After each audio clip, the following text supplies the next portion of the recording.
മൂന്നാം മോദി സർക്കാർ ഇന്ന് സത്യപ്രതിജ്ഞ ചെയ്ത് അധികാരമേൽക്കും. ചടങ്ങ് വൈകിട്ട് 7:15 രാഷ്ട്രപതി ഭവനിൽ.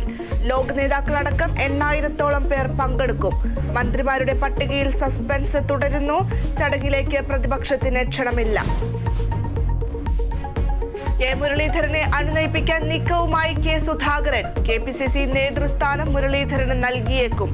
പ്രസിഡന്റ് സ്ഥാനത്ത് നിന്ന് മാറി നിൽക്കാൻ തയ്യാറെന്ന് ഹൈക്കമാൻഡിനെ അറിയിച്ച സുധാകരൻ. തൃശൂരിലെ കൂട്ടത്തല്ലിൽ DCC പ്രസിഡന്റിനെ ഡൽഹിക്ക് വിളിപ്പിച്ച് കേന്ദ്ര നേതൃത്വം. തൃശൂരിൽ KSRTC ബസ് പ്രതിമയിൽ ഇടിച്ച് കയറി അപകടം. ശക്തൻ തമ്പുരാന്റെ പ്രതിമ തകർന്നു. 3 പേർക്ക് പരിക്ക്. അപകടം പുലർച്ചെ ശക്തൻ നഗറിൽ.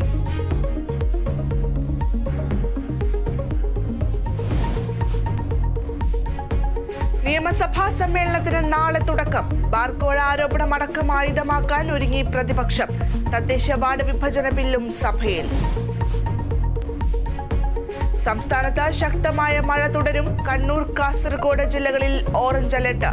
സംസ്ഥാനത്ത് ട്രോളിംഗ് നിരോധനം അർദ്ധരാത്രി മുതൽ.